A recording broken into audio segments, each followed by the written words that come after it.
Bismillahirrahmanirrahim. Assalamualaikum warahmatullahi wabarakatuh.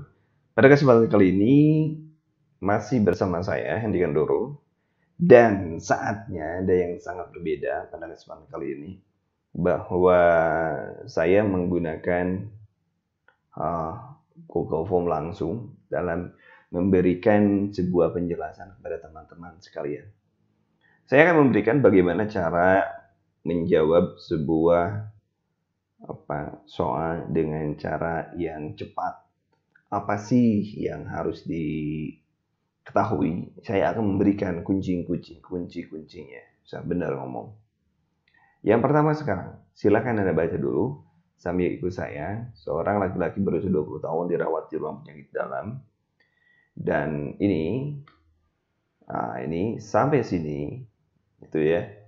Ini adalah sebuah identitas, setting perawatan, dan keluhan utama. Kemudian diikuti dengan yang lainnya. Diikuti dengan yang lainnya itu ada maksudnya. Nah, sini tampak meringis dan lain sebagainya. Sampai sini adalah ini data. Data ini ada dua, data beneran dan data distraktor. Nah, ini ada data distraktor di sini. Contoh, pasien mengatakan tidak bisa tidur, mual dan muntah. Ini tidak ada hubungannya dengan nyeri perut. Malah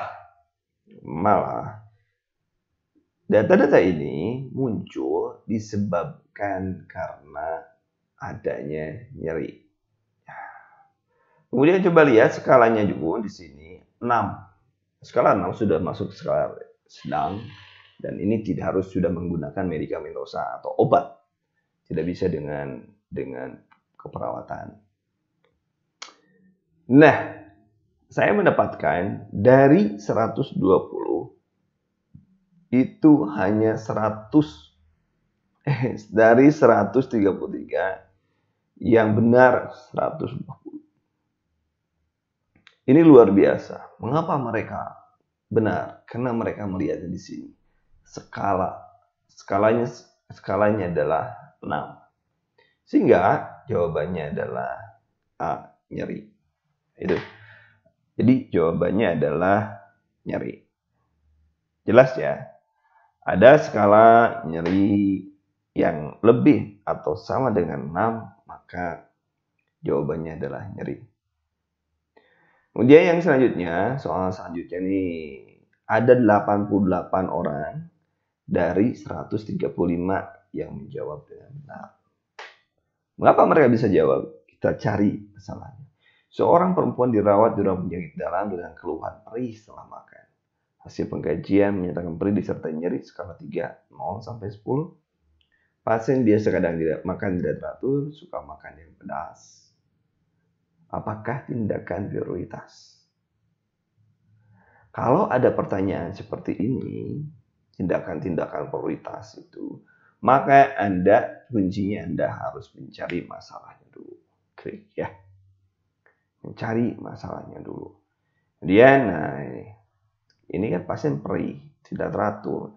Jadi jawabannya ini. Kenapa disuruh napas dalam? Lawang keluhannya aja nyeri. Jadi Anda harus mengacu pada keluhan. Kesininya data. Keluhan sebagai data utama. Walaupun sebenarnya kadang-kadang keluhan itu tidak harus menjadi data utama. Misalnya, pasien datang ke rumah sakit dengan keluhan nyeri. Pasien sudah dirawat 3 hari. Logikanya, keluhan utama sebenarnya, kita bermain logika. Keluhan utama adalah keluhan yang menyebabkan pasien datang ke tempat pelayanan. Nyeri itu apa? Keluhan utamanya adalah nyeri. Keluhan utamanya adalah nyeri, tapi kan tidak mungkin selama 3 hari tidak ditanggulangi. Jadi, kalau sudah berhari-hari atau berjam-jam lebih, yang itu sudah masuk ke jangka dalam waktu minum obat, atau misalkan 8 jam setelah masuk, Anda tolong kaji kembali melakukan evaluasi kembali. Belum tentu keluhan utama itu menjadi data utama. Nah, ya. Nomor tiga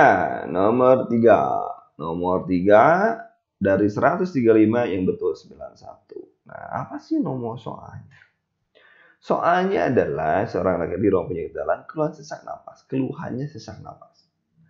Hasil pengkajian didapat adanya retraksi dinding dada, secara anemis, kulit terasa lembab. Tekanan dada 150/90, frekuensi nadi 120 kali per menit. 102 kali per menit. Frekuensi napas 27 kali per menit. Ini naik. Saturasi 90. Hasil lab ini CD4-nya pasien HIV/AIDS. Nah, apakah tindakan prioritas? Masalahnya dulu dicari. Masalahnya dulu berarti pasiennya napas sesak, ya. Masalahnya dulu yang dicari. Jadi, tapi masih ada yang salah jawab, ya. Berikan nutrisi tinggi kalau tinggi protein. Aduh, dari mana? Logika berpikirnya harus ya. Oke. Kemudian yang selanjutnya, nah ini soal apa? Soal etika. Soal etika biasanya banyak. Seorang perempuan dirawat di ruang penyakit baru, mengeluh sesak napas. Hasil pengkajian pasien mengatakan nyeri pada bagian dada kanan, mual dan lemah. Pasien direncanakan untuk dilakukan pemasangan water shield drainage atau WSD, tetapi keluarga pasien dan keluarga menolak karena ada pasien trauma akan tindakan yang dilakukan sebelumnya. Apakah masalah etik pada kasus tersebut?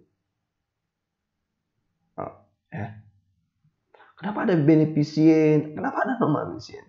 Ini hak pasien untuk menentukan, hak keluarga untuk menentukan apa yang terjadi terhadap tubuhnya. Jadi kalau anatomi itu untuk menentukan sikap pasien atau keluarga, beneficient apakah tindakan dilakukan atau tidak? Ya.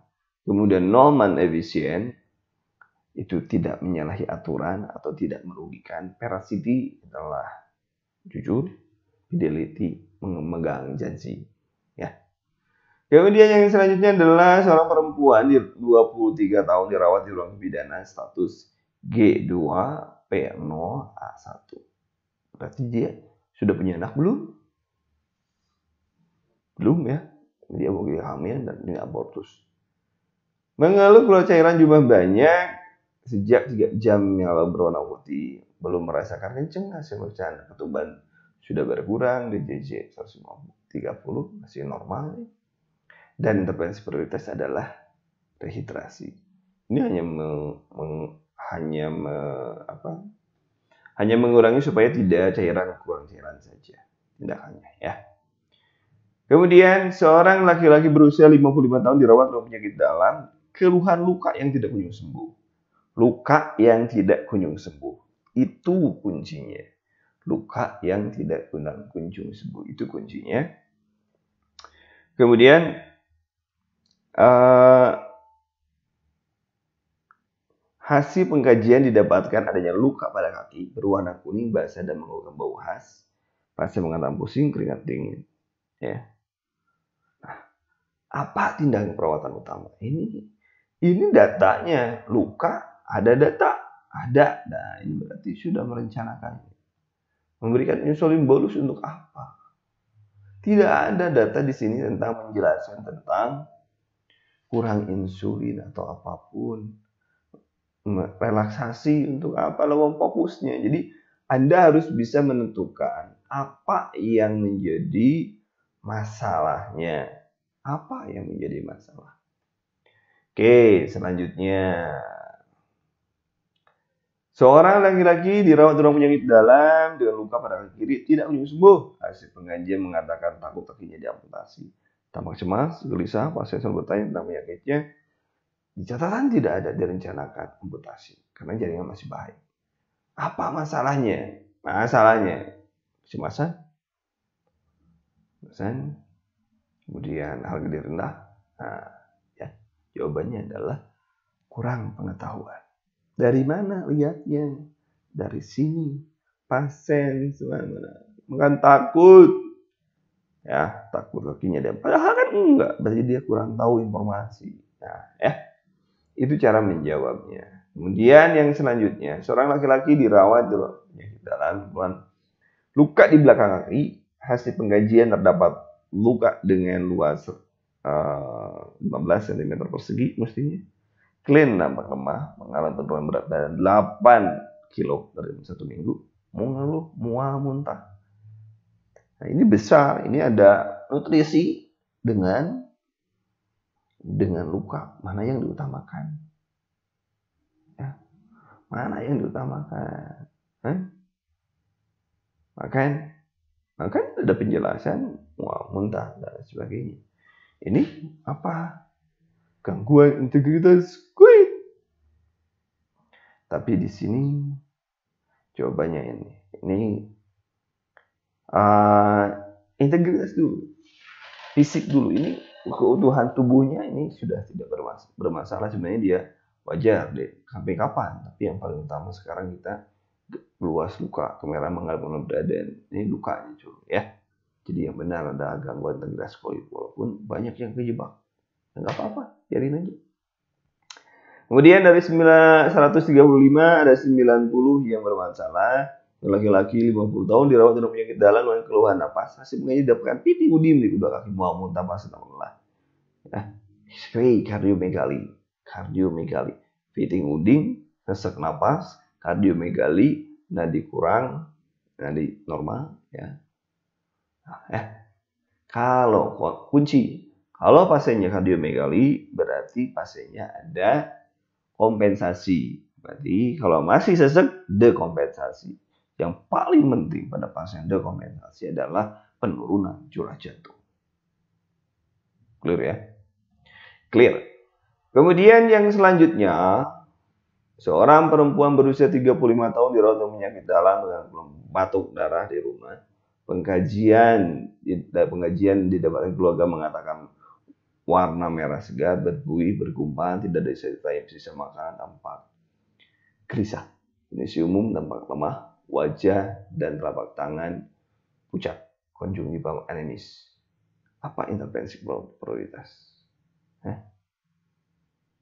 Apa? Nah, monitor perdarahan. Kenapa tidak observasi jalan napas selama dia masih bernapas kok? Kemudian lakukan suction, apa yang harus di-suction? Tidak ada. Ajarkan pasien batuk, bahaya.